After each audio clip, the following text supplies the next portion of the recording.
이 세상을 살아가는 동안에 나의 힘을 의지할 수 없으니 기도하고 낙심하지 말 것은 주께서 참 소망이 되심이라. 하나님의 꿈이 나의 비전이 되고 예수님의 성품이 나의 인격이 되고 성령님의 권능이 나의 능력이 되길 원하고 바라고 기도합니다.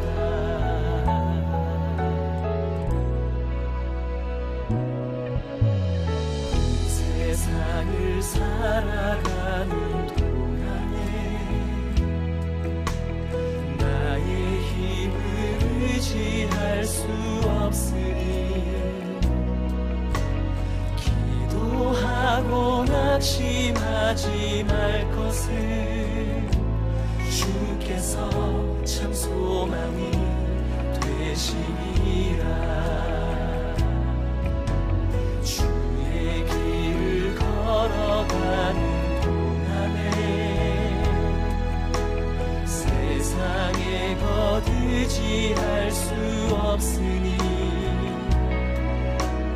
감사하고 낙심하지 말 것을 주께서 참 기쁨이 되시니라. 하나님의 꿈이 나의 비전이 되고 예수님의 성품이 나의 인격이 되고 성령님의 권능이 나의 능력이 되길 원하고 바라고 기도합니다.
비전이 되고 예수님의 성품이 나의 인격이 되고 성령님의 권능이 나의 능력이 되길 원하고 바라고 기도합니다. 하나님의 꿈이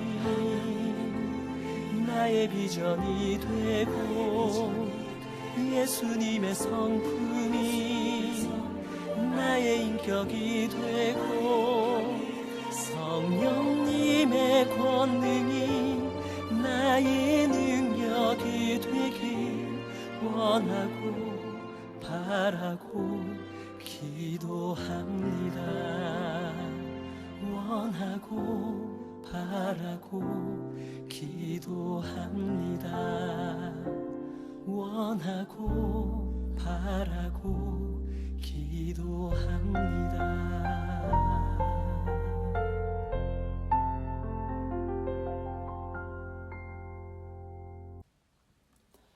할렐루야.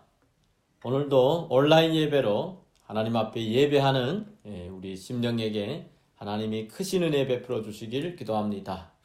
위로부터 주시는 기쁨과 평화가 넘치길 기도합니다. 우리 다 같이 사도신경으로 신앙 고백 드리겠습니다.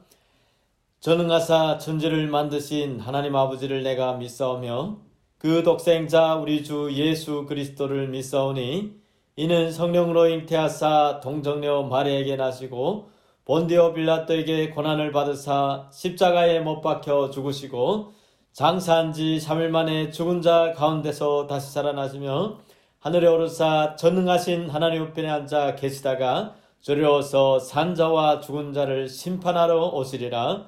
성령을 믿사오며 거룩한 교회와 성도가 서로 교통하는 것과 죄를 사하여 주시는 것과 몸이 다시 사는 것과 영원히 사는 것을 믿사옵나이다. 아멘. 우리 다 같이 찬양 드리겠습니다.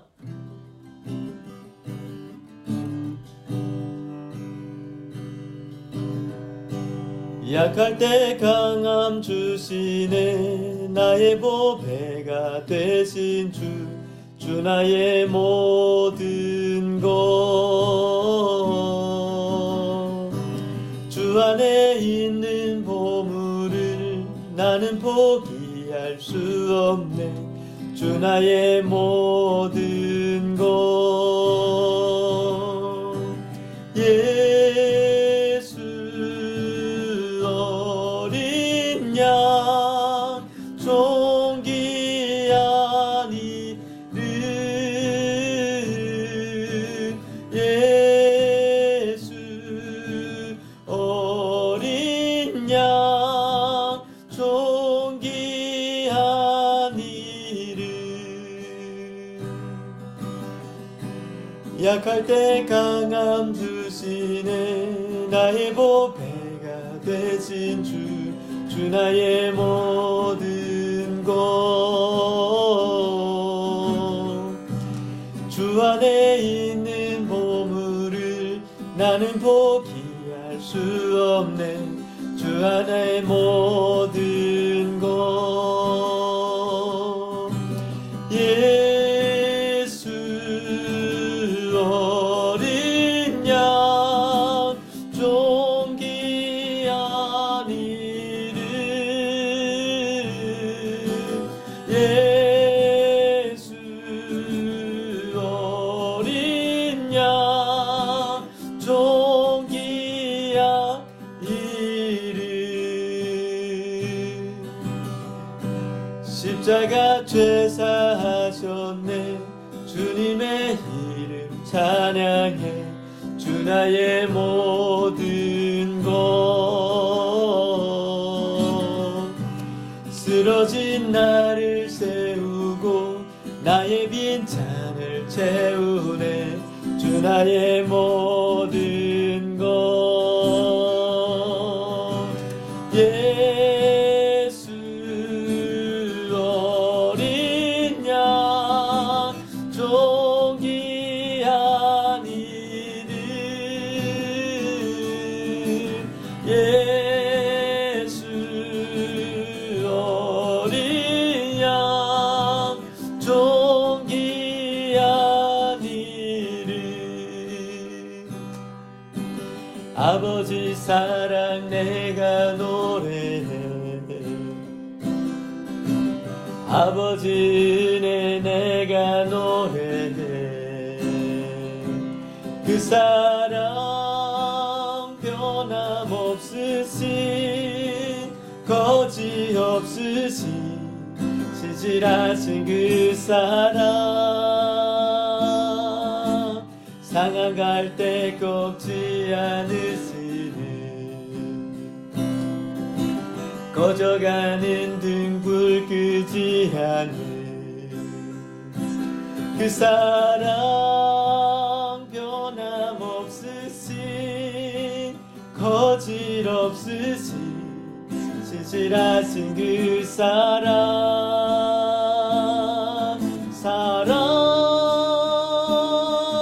그 사랑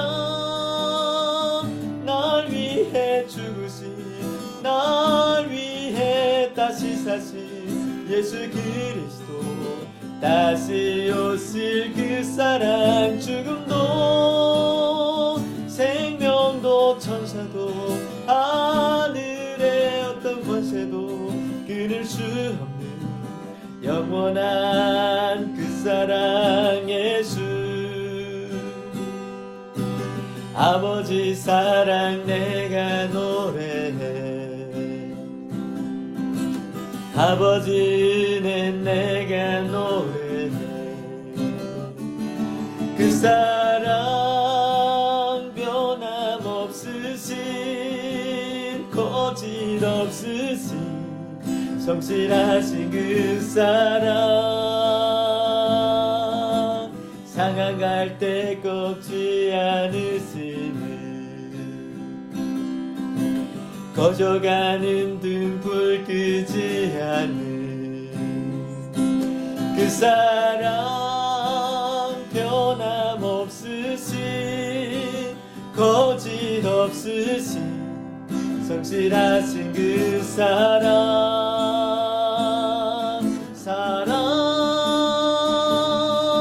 그 사랑, 날 위해 죽으신, 날 위해 다시 사신 예수 그리스도, 다시 오실 그 사랑. 죽음도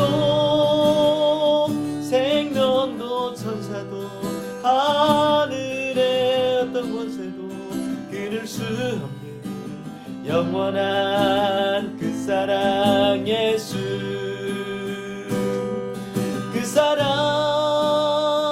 날 위해 죽으신, 날 위해 다시 사신 예수 그리스도, 다시 오실 그 사랑. 죽음도 생명도 천사도 하늘의 어떤 권세도 끊을 수 없는 영원한 그 사랑 예수. 그 사랑 얼마나 아름다운지, 그 사랑 얼마나 날 부엽게 하는지, 그 사랑 얼마나 크고 놀라운지를, 그 사랑 얼마나 나를 감격하게 하는지 다 표현 못해도 나 표현하리라. 다 고백 못해도 나 고백하리라. 나 알 수 없어도 나 알아가리라. 다 닮지 못해도 나 닮아가리라. 그 사랑 얼마나 아름다운지, 그 사랑 얼마나 날 부엽게 하는지, 그 사랑 얼마나 크고 놀라운지를, 그 사랑 얼마나 나를 감격하게 하는지 다 표현 못해도 나 표현하리라. 다 고백 못해도 나 고백하리라. 다 할 수 없어도 나 알아가리라. 다 닮지 못해도 나 닮아가리라. 그 사랑 얼마나 아름다운지, 그 사랑 얼마나 날 부엽게 하는지, 그 사랑 얼마나 크고 놀라운지를, 그 사랑 얼마나 나를 감격하게 하는지, 그 사랑 얼마나 아름다운지, 그 사랑 얼마나 날 부엽게 하는지, 그 사랑 얼마나 크고 놀라운지를, 그 사랑 얼마나 나를 감격하게 하는지 그 사랑 얼마나 아름다운지 그 사랑 얼마나 날 부욕게 하는지 그 사랑 얼마나 크고 놀라운지 그 사랑 얼마나 나를 감격하게 하는지 내가 주인 삼은 모든 것 내려놓고 내 주 대신 주 앞에 나가 내가 사랑했던 모든 것 내려놓고 주님만 사랑해 내가 주인 삼은 모든 것 내려놓고 내 주 대신 주 앞에 나가 내가 사랑했던 모든 것 내려놓고 주님만 사랑해 주 사랑 거친 풍랑에도 깊은 바다처럼 나를 잠잠케 해 주 사랑 내 영혼의 반석 그 사랑 위에 서리 내가 주인 삼은 모든 것 내려놓고 내 주 대신 주 앞에 나가 내가 사랑했던 모든 것 내려놓고 주님만 사랑해 내가 주인 삼은 모든 것 내려놓고 내 주 대신 주 앞에 나가 내가 사랑했던 모든 것 내려놓고 주님만 사랑해 주 사랑 거친 풍랑에도 깊은 바다처럼 나를 잠잠케 해 주 사랑 내 영혼의 반석 그 사랑 위에 서리 주 사랑 거친 풍랑에도 깊은 바다처럼 나를 잠잠케 해 주 사랑 내 영혼의 반석 그 사랑 위에 서리 주 사랑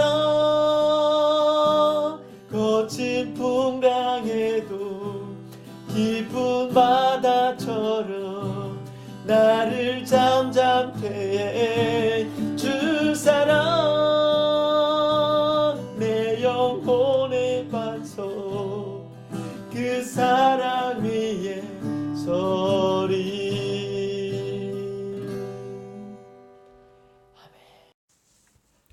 사랑과 은혜가 풍성하신 하나님 아버지, 거룩한 주일을 맞아 오늘도 변함없이 주님께 예배를 드릴 수 있게 해주심에 감사합니다. 비록 하나님의 성전에서 예배를 드릴 수 없는 상황이지만 각자 자신의 자리에서라도 예배를 드릴 수 있도록 해주심에 감사합니다. 하나님 아버지, 주님께 모든 예배를 온전히 드릴 수 있기를 원합니다. 하나님께서 기뻐 받으시는 예배가 될 수 있길 원합니다. 이에 금일 예배를 통해 제 자신을 다시 돌아볼 수 있는 기회가 될 수 있도록 하여 주시옵소서. 코로나로 인하여 너무 많이 변해버린 생활들이 어쩌면 주님께 드리는 이 순간 역시 주님을 만나기 위해 성전으로 향하며 마음과 정성을 준비하던 예전과 다르게 저희의 마음이 변한 것이 아닌가라는 생각을 해보게 됩니다. 정성과 마음을 온전히 다해야 하는 주님께 드리는 시간을 간단히 핸드폰으로 컴퓨터로 만나 형식적인 예배만을 드리고 있는 것이 아닌지 각자 자신을 돌아볼 수 있게 해주시고 언제나 겉으로 보여주는 것이 아닌 진정으로 주님께서 받으실 수 있는 예배가 될 수 있게 저희들을 잡아주시옵소서. 그리하여 오늘 이 예배가 주님께 진정으로 전달되고 기뻐하는 예배가 될 수 있도록 하여 주시옵소서. 하나님 아버지, 저희들 한 주간 세상 속에 살면서 너무도 많은 일이 있었습니다. 사람과의 관계, 업무, 학업 등 모든 생활 속에서 저희들이 알고 지은 죄, 모르고 지은 죄가 너무 많습니다. 저희는 주님의 말씀대로 살아간다고 고백하면서도 순간순간을 주님의 말씀대로 살지 못할 때가 많습니다. 사소한 일에도 평안을 잃고 두려워하는 마음을 가지고 악한 마음을 가지고 시기질투에 사로잡힐 때가 너무 많습니다. 이러한 부끄러운 모습을 이 자리에서 고백합니다. 이 시간 주님의 품 안에 거하며 모든 두려움과 걱정을 내려놓고 오직 주님 한 분만을 바라보며 온전한 믿음으로 나아갈 수 있도록 하여 주시옵소서. 저희의 마음에 담대한 믿음을 허락하셔서 저희들의 심령이 오직 하나님의 영광을 위하여 세상을 이길 수 있는 믿음을 더하여 주시옵소서. 하나님 아버지, 주님께서 세우신 블라디보스톡 동부교회를 기억하여 주시옵소서. 주님께서 맡기신 사명이 있습니다. 주님께서 허락하신 목적이 있습니다. 이 사명과 목적을 다하기 위해 언제나 주님의 말씀과 기도와 성령을 함께하여 주시고 목사님과 성도들이 주님의 말씀을 전하고 복음을 전파하고 주님의 나라에 임할 수 있도록 붙잡아 주시옵소서. 그리하여 주님께서 블라디보스톡에 동부교회를 세우신 사명을 다할 수 있도록 하여 주시옵소서. 특별히 김영진 목사님을 기억하여 주시옵소서. 언제나 주님의 권능과 영으로 붙잡아 주시고 하나님의 말씀으로 무장시켜 주시어서 김영진 목사님을 강건하게 하여 주시옵소서. 그리하여 주님의 말씀으로 이끌어 주시는 목사님을 따르는 교회의 성도들이 하나도 세상에 낙오하지 않고 주님만을 바라보고 살 수 있도록 하여 주시옵소서. 그리하여 이 나라에 참된 복음을 전할 수 있는 저희들이 될 수 있게 하여 주시옵소서. 예배의 시종을 주님께 맡기오니 저희 예배를 기쁘게 받아 주시옵고 이 모든 말씀 주 예수 그리스도 이름으로 기도드립니다. 아멘.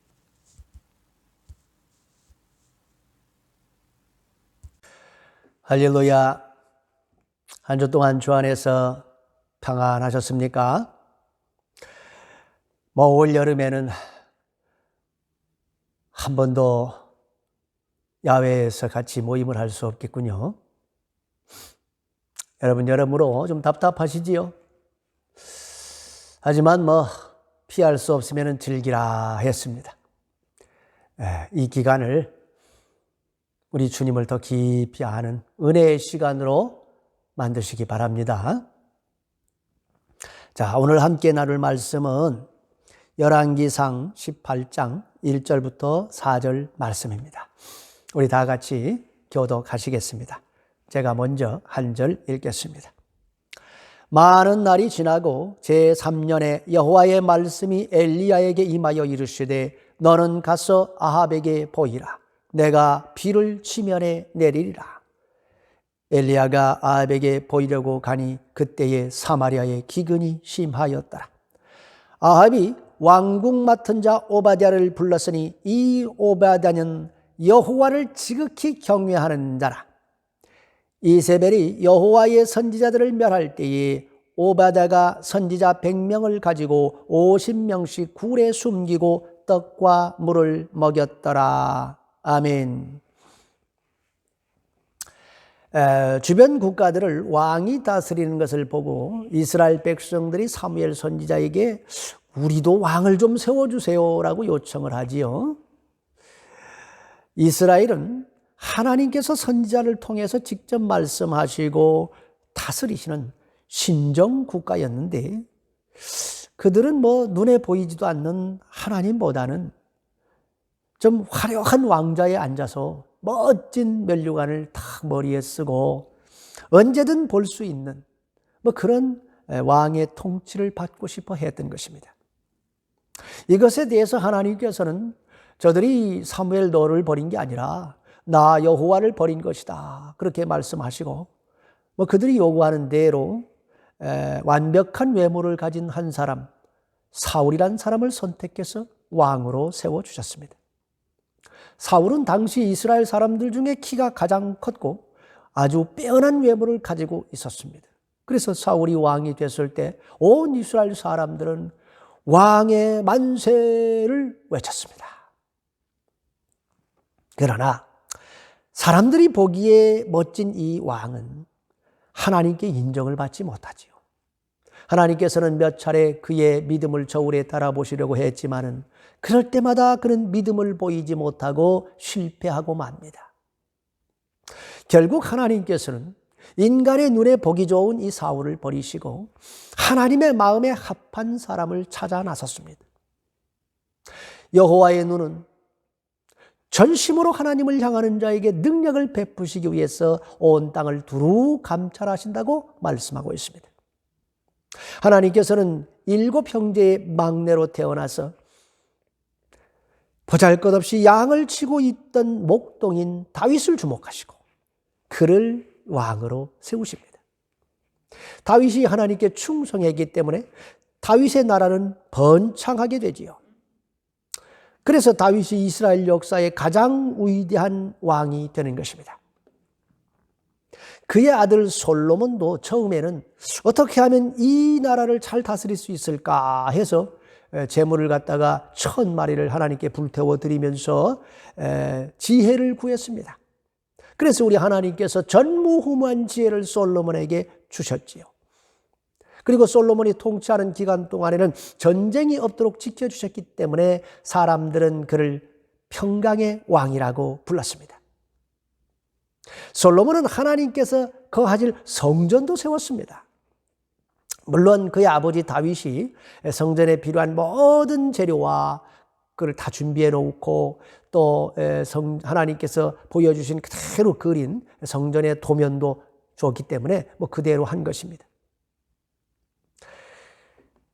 자, 주변 국가들의 왕들은 이 점점 강력해지는 이 이스라엘과 친교를 맺기 위해서 자기 딸들을 솔로몬에게 아내로 주었습니다. 각 나라의 공주들은 각자 자기 나라에서 섬기던 우상들을 들고 이스라엘로 들어왔고, 솔로몬은 또 그들이 종교 활동을 할 수 있도록 그들이 갖고 온 신들이 어디다 놔야 될 거 아닙니까? 그래서 신전들을 다 세워줍니다. 그 솔로몬의 부인이 1000명이 되니까 결국 점점 이스라엘은 우상숭배에 빠져들게 된 것이지요. 그래서 솔로몬의 아들 때에 가서 이스라엘은 둘로 결국 갈라지게 되지요.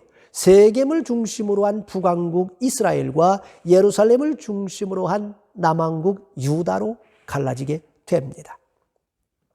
이 북왕국 이스라엘의 왕들 중에서 가장 악한 왕이 바로 오늘 본문에 등장하고 있는 아합이란 왕입니다. 아합 왕은 북왕국 이스라엘의 7대 왕인데 오므리의 아들입니다. 오므리는 북왕국 이스라엘의 수도를 원래 세겜이었던데 그거를 사마리아로 천도합니다. 그래서 오므리 왕조가 사마리아에서 새롭게 출발하게 된 것이죠. 이 오므리에 대해서 성경이 뭐라고 말하는가 보면 그 전에 모든 사람보다 더욱 악하게 행하여 하나님의 노를 격발한 자라고 기록하고 있습니다. 그런데 이 오므리의 아들 아합에 대해서 성경은 그 전에 모든 사람보다 여호와께 악을 더욱 행한 자라고 기록하고 있습니다. 그러니까 이 아합이 자기 아버지 오므리보다 훨씬 더 악을 행했다는 거예요. 당시에 아람 왕 베나닷이 침략 전쟁을 벌이고 있었기 때문에 아합은 이 아람을 상대하기 위해서 두로와 시돈과 손을 잡기로 결정합니다. 그래서 두로와 시돈의 제사장이면서 동시에 왕이었던 엣발이라는 사람의 딸과 정략 결혼을 합니다. 그 두 나라가 이제 친족 관계를 형성함으로 아람을 견제하려고 했던 것이죠. 그러니까 이 말은 두로와 시돈이 이스라엘보다는 힘이 더 셌다 그 말입니다. 만약에 두로와 시돈이 뭐 약한 나라였다면 아합이 그걸 점령을 했겠죠. 자, BC 874년에 두로와 시돈의 왕 엣발의 딸인 이세벨이라는 여자가 아합과 결혼하여서 이스라엘의 왕비가 됩니다. 이세벨은 이스라엘을 아주 우습게 여겼습니다. 막강한 아버지의 백을 믿고 아합 왕 머리 꼭대기에 앉아가지고 자기가 정치를 관여했어요. 아합 왕은 이 이세벨의 말을 거역하지 못하고 그녀의 말대로 나라를 다스리게 됩니다. 이세벨은 베니게, 오늘날로 얘기하면 페니키아 출신인데 이 베니게의 신이 바로 바알 멜카르트예요. 근데 이 이세벨이 바알 멜카르트 신을 열렬히 숭배했습니다. 그녀는 이스라엘의 왕비가 되어가지고 바알 숭배를 널리 퍼뜨렸습니다. 아합 왕은 수도인 사마리아에 바알 신전을 세워주고 자신이 또 직접 가서 바알을 숭배했습니다. 이세벨은 바알 선지자들을 우대하고 그것을 반대하는 여호와의 선지자를 말살시키는 정책을 폈습니다. 그러니까 하나님을 믿는다 그러면은 핍박을 받고 바알을 섬긴다 그러면은 출세하는 그런 시대가 도래한 거예요. 바알이냐 하나님이냐를 선택하라 하니까 먹고 살기 위해서 또 출세하고 성공하기 위해서 수많은 사람들이 하나님을 버리고 바알을 선택합니다. 온 나라가 바알의 나라가 되어갔습니다. 그 여호와 하나님께서 이것을 지켜보시고 질투하셨습니다. 당신의 백성들을 너무나 사랑하시는 하나님께서 이거 완전히 철저히 외면을 당하시고 버림을 받은 것이죠. 질투하지 않을 수가 없습니다. 자, 나훔 1장 2절 말씀 다 같이 읽어보시겠습니다. 여호와는 질투하시며 보복하시는 하나님이시니라. 여호와는 보복하시며 진노하시되 자기를 거스리는 자에게 여호와는 보복하시며 자기를 대적하는 자에게 진노를 품으시며. 하나님의 질투를 불러일으키면 하나님께서 보복하신다 말씀하고 있습니다. 여러분, 한 남자가 사랑하는 여인이 있는데 그 사랑하는 여인이 말이죠, 다른 남자 만나가지고 미래를 즐기는 것을 보고도 그가 질투가 일어나지 않는다면 그는 그녀를 사랑하지 않는 거죠. 질투라고 하는 것은 사랑의 또 다른 얼굴입니다. 하나님의 사랑은 끝이 없습니다. 하나님은 한번 사랑에 빠지면은요, 모든 것을 다 내주십니다. 아낌없이 부어주십니다. 일방적으로 부어주십니다. 아브라함을 한번 보세요. 응? 아브라함이 말이죠, 자기 부인을 누이라 하고 거짓말해가지고 다른 나라의 왕한테 이렇게 넘겨주었어도 하나님은 무조건 아브라함 편을 들지 않습니까? 아브라함이 믿음 없이 행해도 무조건 아브라함 편을 듭니다. 왜 그렇습니까? 아브라함을 사랑하기 때문이에요. 우리도 그렇잖아요. 누군가를 사랑하면은 그 사람의 잘못은 하나도 안 보여. 그리고 무조건 막 이해해 주려고 그러고 편을 들어주려고 하지 않습니까? 그런데 사랑이 큰 만큼 질투도 큽니다. 하나님의 사랑을 많이 받은 사람이 하나님의 뜻을 의도적으로 거스린다면 하나님께서 또 그냥 놔두시질 않아요. 자, 누가복음 12장 47절 말씀 우리 다 같이 읽어볼까요? 주인의 뜻을 알고도 준비하지 아니하고 그 뜻대로 행하지 아니한 종은 많이 맞을 것이요. 하나님의 뜻을 몰라가지고 죄를 범하는 자는 맞긴 맞는데 적게 맞아요. 근데 알면서도 행하지 않으면 그건 많이 맞아요. 우리도 어린 자식이 아직 철이 없어가지고 뭐 실수하면 그 용서해 줘야 되잖아. 그게 애가 뭘 알아. 이렇게 용서해 줘야지. 그런데 이게 청소년이 다 됐는데도 말이죠. 아기처럼 행동하면 그때는 어떻게 해야 돼? 매를 들어야지요. 다윗 왕이 자기의 충신인 우리아의 아내인 밧세바를 취했을 때에 하나님께서 다윗을 크게 징계하십니다.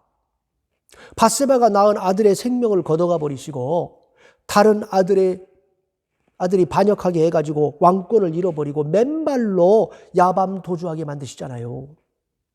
그리고 그의 후궁을 벌건 대낮에 그 아들이 겁탈하는 이런 엄청난 죄값을 치르게 하지 않습니까? 그러면 다윗이 저질렀던 그 행위가 그렇게 심각한 죄였을까요? 꼭 그렇지도 않습니다. 그 당시에 일국의 왕들은 자신이 마음에 드는 여인은 누구든지 취할 수가 있었습니다. 그 이웃 나라들의 왕들은 다 그렇게 했습니다. 그렇다고 하나님께서 그 왕들을 징계하시지 않았어요.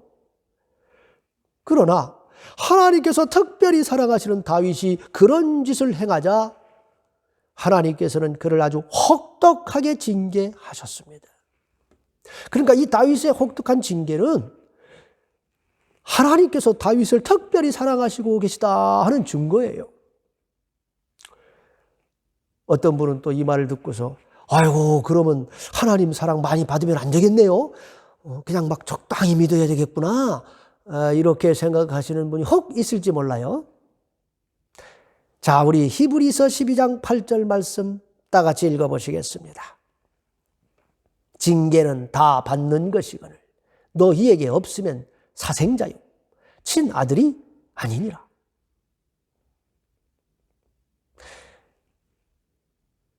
러시아 성경에는 모든 사람이 다 받는 징계를 받지 않는다면 너는 사생자다 그렇게 되어 있어요. 부모는 자기 친자식이 잘못하면 징계합니다. 그런데 남의 자식은 아무리 잘못을 해도 징계하지 않아요. 그러니까 누군가가 하나님 뜻대로 살지도 않고 심지어 막 하나님을 거역하고 대적하는데도 하나님께서 가만 놔두시고 오히려 그가 하는 일이 더 잘되게 이렇게 한다고 그거를 부러워하면 안 돼요. 그는 하나님께서 말이죠. 버린 자식 취급하고 있는 겁니다. 아주 불쌍한 사람입니다.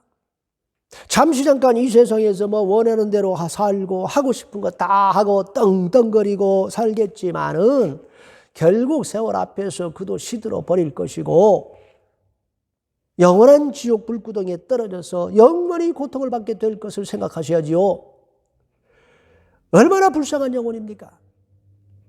만일 여러분이 그런 사람을 보고 참 불쌍하다 이런 생각이 안 들고 오히려 부럽다는 생각이 든다면 여러분도 아주 위험한 상태에 있다는 걸 아셔야 돼요. 아합은 하나님께서 이 땅의 모든 민족 가운데 선택하셔서 하나님의 백성으로 세운 이스라엘의 왕입니다. 그는 하나님의 특별한 은혜를 입은 민족의 대표자입니다. 애굽에 430년간의 종살이에서 구원하셔가지고 광야에서 40년간 기적 같은 방법으로 인도해 주신 그 민족의 대표자입니다. 척박한 가나안 땅을 젖과 꿀이 흐르는 생명의 땅으로 만들어주신 하나님의 놀라운 은혜를 입은 민족을 대표하는 사람이에요. 그런 그가 만군의 여호와 하나님의 능력을 믿지 못하고 눈에 보이는 주변 국가들이 두렵다고 우상숭배자들과 손을 맞잡고 하나님의 사랑을 집어던진 겁니다. 하나님의 백성에 대한 통치권을 이세벨에게 내주고 그녀가 온 나라를 마음대로 주무르도록 허락했어요. 북이스라엘 왕국의 심장에 바알 신전을 세우고 자신이 직접 나서가지고 바알을 섬겼습니다. 왕이 바알 앞에 절을 하는데 그 다른 신하들이 어떻게 해야 돼? 다 따라가야지. 이세벨이 여호와의 선지자들을 멸절시키려 할 때도 그는 아무 말을 하지 않고 오히려 그 정책을 승인해 주었습니다. 이 어찌 하나님의 질투를 부르지 않을 수 있겠습니까? 그동안 그가 받아 누린 하나님의 은혜와 사랑을 저버리는 이 배륜적 행위를 우리 하나님께서 더 이상 참으실 수가 없어가지고 엘리야 선지자를 아합에게 보내가지고 앞으로 3년 6개월 동안 내가 하늘문을 닫아버리시겠다고 선포하신 거죠. 그들이 생수의 근원 되시는 여호와 하나님을 버렸기 때문입니다. 그러니까 하나님께서 진노의 잔을 아합의 나라에 부어버린 거예요. 3년 6개월 동안 이슬 한 방울도 내리지 않으니까 이스라엘의 모든 시내가 다 말라비틀어져 갑니다. 식량 부족으로 사람들이 엄청나게 고통을 받습니다. 여러분, 한 나라의 왕이 잘못 서면은요, 힘없고 선량한 백성들이 고통을 받습니다. 공산주의 국가나 자본주의 국가나 상관없어요. 그 나라의 지도자 한번 잘못 서면은 일반 백성들만 고통을 받습니다. 권력을 가진 자들은 늘 배가 불러요. 위정자들이 백성을 위하지 않고 자기 권력 유지에만 관심을 갖는다면 그것이야말로 정말 큰 문제입니다. 3년 6개월 동안 하나님의 징계로 인해서 온 땅의 물이 다 말라가고 있습니다. 그로 인해서 백성들이 큰 고통을 받고 있습니다.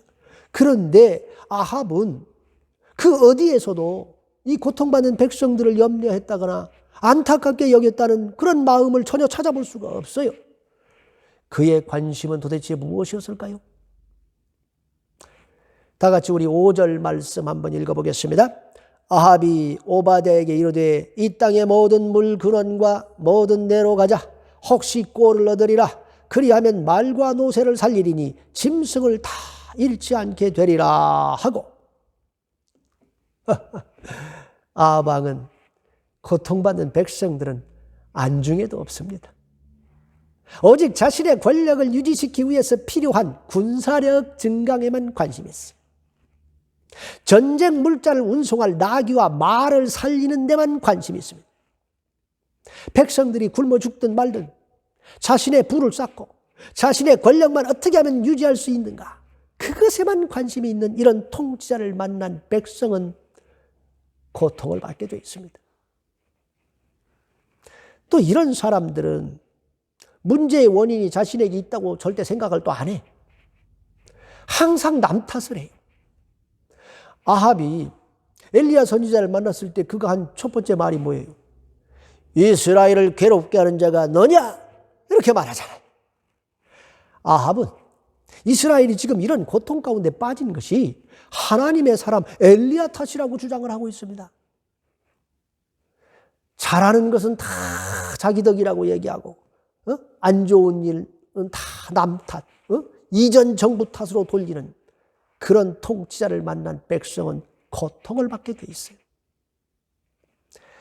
아합과 이세벨의 조합은 참 최악의 조합입니다. 그죠?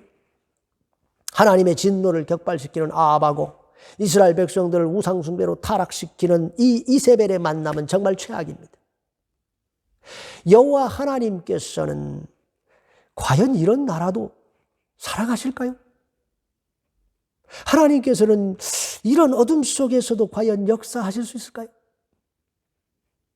그러나 하나님께서는 당신의 자녀들을 버리시지 않습니다. 악한 세상 속에 살고 있는 당신의 백성들에게 은혜를 베풀어 주십니다. 하나님의 자녀들의 고통을 다 지켜보고 구원의 손길을 펴주시는 줄 믿으시기 바랍니다. 우리 다 같이 1절 말씀 한번 읽어보시겠습니다.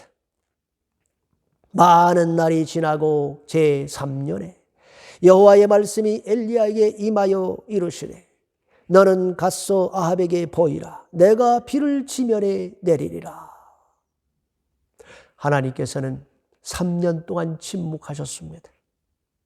3년 동안 혹독한 가뭄으로 이스라엘을 치시면서 그들이 회개하고 돌이키기를 기다리셨습니다. 돌아올 자들은 돌아오고 악을 행하는 자는 여전히 악을 행했습니다. 온 나라가 바알 숭배로 다 오염이 됐지만 바알 앞에 무릎을 꿇지 않고 끝까지 여호와 하나님에 대한 신앙을 버리지 않은 사람들이 엘리야 외에도 7,000명이나 더 남아 있었습니다. 참 신앙은 항상 이렇게 연단을 통해서 드러나게 돼 있어요. 그 7,000명이 있었기 때문에 하나님께서는 이스라엘을 포기하실 수가 없었습니다. 그 7,000명을 구원하시기 위해 여호와께서 엘리야 선지자에게 내가 비를 지면에 내리리라 말씀하신 겁니다. 하나님의 구원의 손길을 펼치시겠다는 겁니다.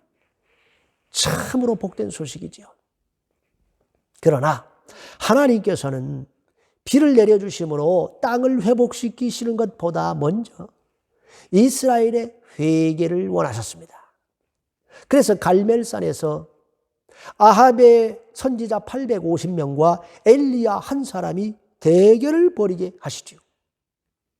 바알과 하나님 중에 하늘에서 불을 내리는 자가 참 신이다.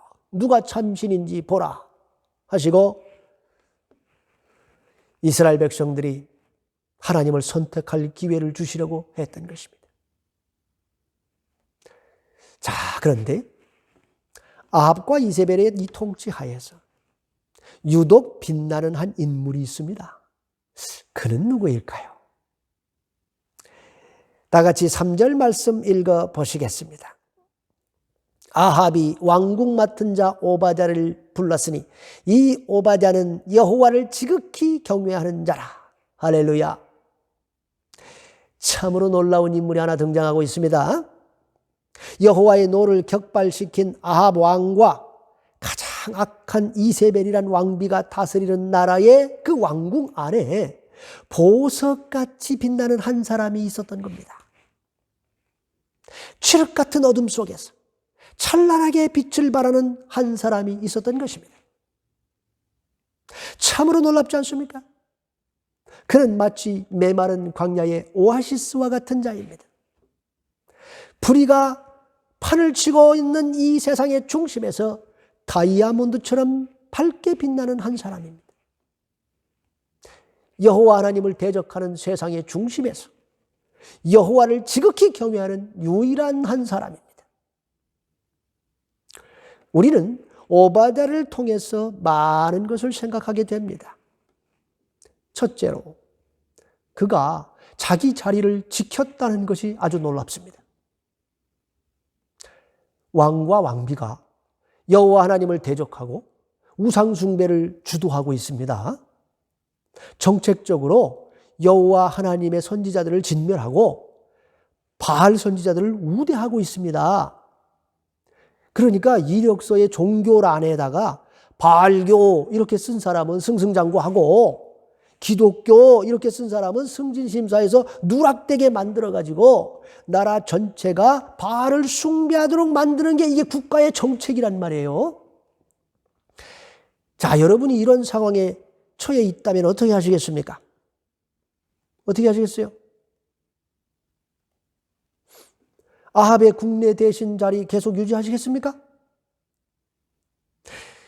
여러분이 아합 왕을 매일 대면하면서 그 아합의 지시를 따라 움직여야 하는데 기독교 신앙 제대로 지킬 수 있겠어요?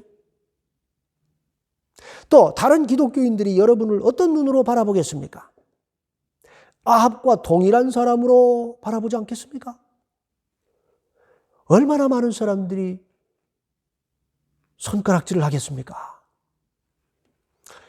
우리 기독교인들 중에 자신은 아무런 행동을 하지 않으면서도 열심히 살고 있는 다른 사람들 비판하기를 좋아하는 사람들이 있는 것 같아요.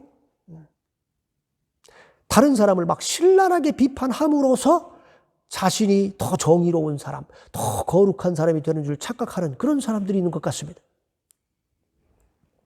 그런데 여러분, 다른 사람을 비판하는데도 물론 때로는 용기가 필요하지만 자신의 신앙을 삶으로 보여주기 위해서는 훨씬 더 큰 용기가 필요합니다. 왕궁 밖에서 아합과 이세벨의 반기독교 정책을 비판하는 것보다 왕궁 안에 살면서 그들에게 여호와 하나님을 경외하는 자의 삶이 어떤 것인지 보여주는 것이 이건 훨씬 더 어려운 일이에요. 하지만 그것이 훨씬 더 가치 있는 일이 아니겠습니까? 많은 기독교인들이 받아들이기 힘든 어려운 현실을 만나면은 그냥 그 자리를 피하면 된다고 생각을 해요. 에이, 더러워서 못하겠다. 그럼 때려치고 나가고 막 그러죠. 그리고 또 뒤에선 저것은 맞다 틀리다 막 비난을 합니다. 그렇게 한다고 상황이 바로 잡힙니까? 정말 그 상황을 바꾸기를 원한다면 그 심장부로 들어가서 그곳에서 묵묵히 참된 그리스도인의 삶을 보여줘야 하지 않을까요? 오바댜는 물론 아합 왕궁에서 아마 환영받기가 어려웠을 겁니다. 모두가 바알의 머리를 숙이고 있는데 여호와 하나님을 섬긴다 하는 것은 이건 공공의 적이 되는 길이에요. 언제 그가 권력을 잃고 왕궁에서 쫓겨날지 모릅니다. 하지만 오바댜는 여전히 여호와를 경외하면서 그곳에 남아 있었습니다. 뭐 그렇다고 그가 왕궁 밖에 있는 기독교인들로부터 칭송을 받았습니까? 아마 많은 기독교인들이 보이는 것만 가지고 그를 비판하고 손가락질했을 거예요. 아합과 이세벨에 대한 원성이 큰 만큼 아합 왕궁의 살림을 다 맡고 있는 오바댜를 향해서 손가락질 안 했겠어요? 똑같은 놈이라고 그랬겠지. 그는 이쪽과 저쪽 어디에서도 환영을 받기 어려운 위치에 있었습니다. 그럼에도 불구하고 그는 묵묵히 자기 자리를 지켰다 이 말이에요. 이거 아주 힘든 일입니다. 둘째로 그는 적극적으로 행동하는 그리스도인이었습니다. 그는 그냥 소극적으로 자리만 지키지 않았습니다. 오바댜는 다른 사람들이 알지 못하도록 몰래 숨어서 하나님에 대한 신앙을 지키지 않았습니다.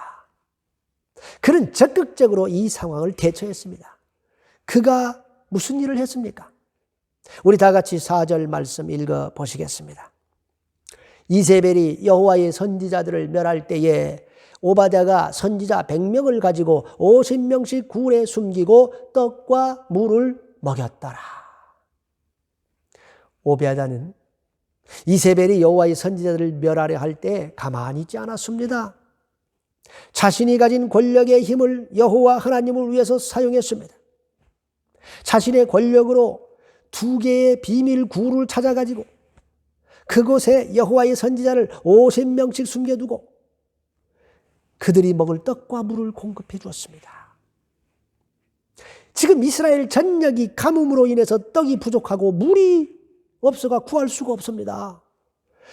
가난한 백성들이 굶어 죽어가고 있으니까 그들이 뭐 여호와 선지자들을 그 선지자들의 필요를 채워줄 능력이 있겠어요? 없습니다. 자기 살기도 바쁜데 무슨. 오바댜는 자신이 왕궁에 남아 있어야 할 이유를 분명히 알았던 거예요. 그는 앞으로 이 이스라엘을 영적으로 다시 회복시키기 위해서는 여호와의 선지자들을 반드시 살려야 한다고 생각했던 것입니다. 자신이 사명이 바로 그것이라고 생각을 했던 것이죠. 언제 발각돼 가지고 자신이 이 왕국에서 쫓겨날지 모르지만은 그때까지는 자신이 해야 할 일이 여호와의 선지자들을 살리는 것이라고 확신했던 것입니다. 그래서 하나님께서는 이 오바댜의 중심을 보시고 그를 지켜주셔 가지고 오히려 아합의 절대적인 신임을 받게 해주신 것이죠. 하나님의 말씀을 받은 엘리야 선지자도 아합 왕을 만나기 전에 먼저 이 오바댜를 만나지 않습니까? 여러분, 엘리야와 오바댜 중에 누구의 영성이 더 좋을까요? 물론 뭐 오바댜는 엘리야 선지자처럼 하나님의 음성을 직접 듣는 것도 아니고 하늘에서 막 불을 내릴 수 있는 그런 능력을 가진 것도 아니지 않습니까? 그는 그냥 평범한 성도였습니다. 평신도였어요. 하지만 그는 사방이 악으로 둘러싸인 곳에서 신앙을 지켜냈습니다. 사방이 타락한 곳에서 거룩을 실천했습니다. 우상숭배의 중심지에서 여호와 하나님을 섬겼습니다. 누구에게 더 큰 영성이 필요했을까요? 조용한 곳에서 기도하다가 하나님 음성 듣고 가서 하나님이 하라는 대로 이렇게 하는 엘리야보다 혹독한 현실과 싸우면서 신앙을 삶 속에서 실천해낸 오바댜에게 더 큰 영성이 필요하지 않았을까요? 여러분, 우리는 여기서 아주 한 가지 큰 깨달음을 얻습니다. 그렇다면 무엇이 과연 성직인가 하는 것입니다. 목사, 선교사, 뭐 이런 직업이 성직이에요? 신부, 뭐 이런 게 성직입니까? 그러니까 목사, 선교사, 뭐 신부, 교황이라는 이런 직업에 종사하면 막 저절로 거룩해질까요, 사람이? 아니지요. 목사, 선교사, 신부, 뭐 이런 타이틀 가지고 전혀 엉뚱한 짓 하는 사람들도 많습니다. 그걸 보면은 천직을 맡았다고 해서 거룩해지는 건 아니구나. 그걸 알 수 있어요. 하나님께서 훈련하시고 연단하셔가지고 거룩하게 된 그 사람이 어떤 일을 맡았다면 그 일이 성직이 되는 줄 믿으시기 바랍니다. 여러분이 주님을 인격적으로 만나셔가지고 하나님께서 여러분을 아주 겸손하게 만들어서 하나님의 사람으로 세우신 후에 여러분에게 무슨 일을 맡기셨다면 바로 그 일이 성직이라는 거예요. 하나님의 은혜로 거룩해진 사람이 구두 닦기를 한다면 그게 성직입니다. 하나님의 은혜로 거룩해진 사람이 사업을 한다면 그게 그의 성직입니다. 그 사람이 요리를 하면은요, 요리사가 그 성직이에요. 그러나 아무리 세상 사람들이 거룩하다고 여기는 그런 일을 맡았다고 해도 그 사람 자신이 거룩한 사람이 아니면 그것은 성직이 될 수가 없다는 거예요.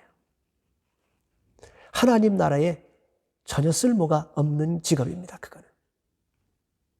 여러분, 먼저 하나님께 붙들린 자가 되시기 바랍니다.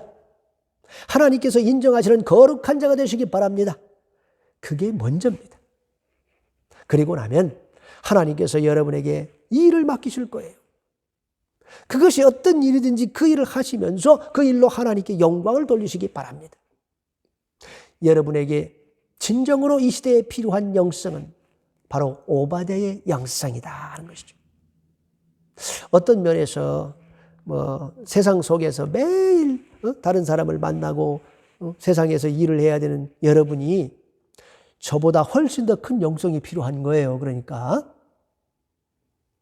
여러분 모두 각자의 삶의 현장에서 이 오바댜와 같이 하나님 아버지를 위해서 달려가시기를 주님의 이름으로 축원합니다. 우리 다 같이 기도하시겠습니다. 하나님 아버지, 우리를 세상에서 구별하여 자녀 삼아 주셔서 감사합니다. 세상이 점점 악해져 가므로 신앙을 지키기가 점점 더 어려워지고 있습니다. 때가 갈수록 우리가 더 깨어있도록 붙들어 주시옵소서. 우리가 처한 삶의 현장에서 아버지 하나님을 위해서 무엇을 할 수 있는지 늘 기도하면서 달려갈 수 있도록 주장하여 주시옵소서. 현실이 힘들다고 포기하거나 피하지 말고 당당히 맞서서 믿음으로 싸워 이겨낼 수 있도록 붙들어 주시옵소서. 눈앞에 현실이 어렵지만 믿음의 눈으로 미래를 바라보고 하나님 편에 섰던 오바댜와 같이 우리와 우리 자녀들에게도 장래의 희망과 비전을 주시옵소서. 이제 곧 어두운 날이 지나고 밝은 날이 도래할 줄 믿습니다. 우리 모두 희망을 가지고 믿음으로 일어설 수 있도록 붙들어 주시옵소서. 우리 주 예수 그리스도의 이름으로 기도합니다. 아멘. 이 시간 주악에 맞추어 나의 갈 길 다가도록 찬양하시면서 봉헌하시겠습니다.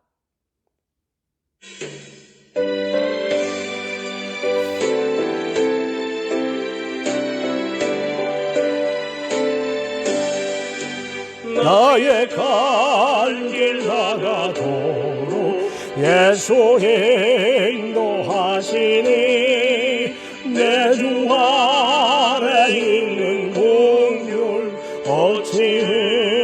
셈하리요 믿음으로 산 자는 하늘로 받겠네 모서리를 만나든지 만사 형통하리라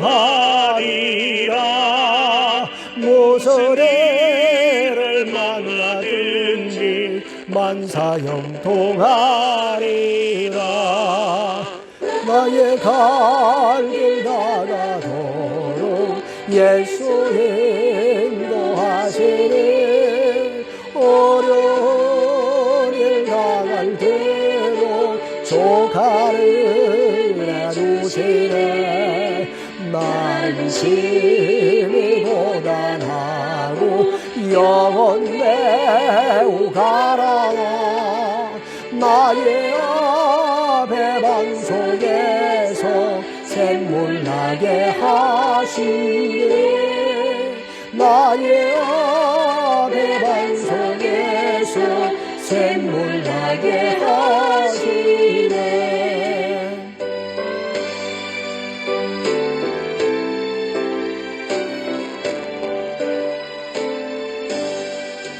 나의 갈 길 다가도록 예수 인도하시네 그의 사랑 오직 큰지 말로 할 수 없도다 성령 감화받은 영혼 하늘나라 갈 때에 영영 모를 나의 찬송 예수 인도하셨네 영영 모를 나의 찬송 예수 인도하셨네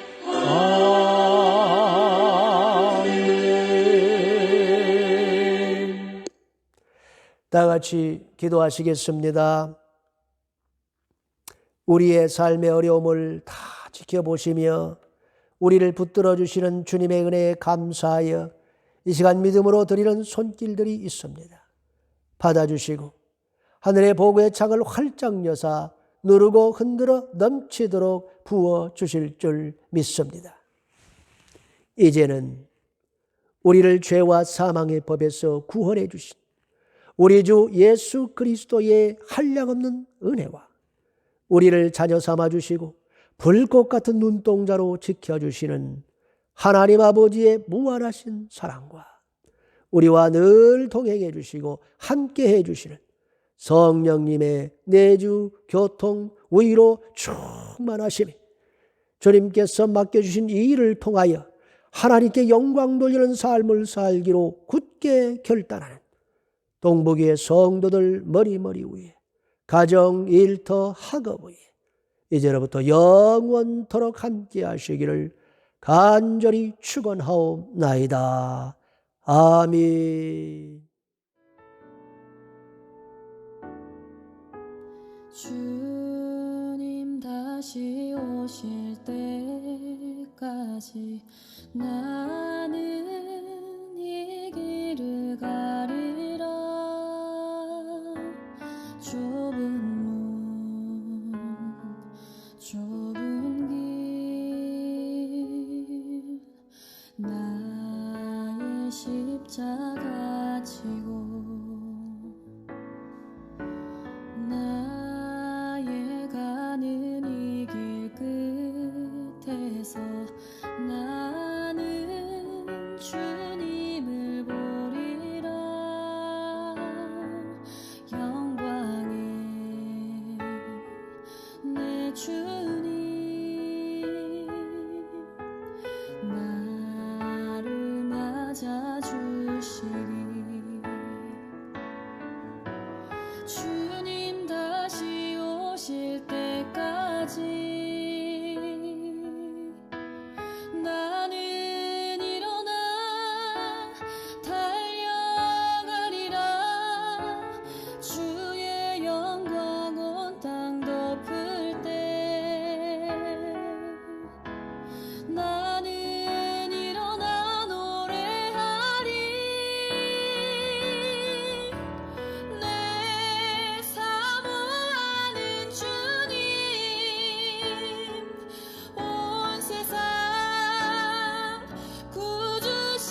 주님 다시 오실 때까지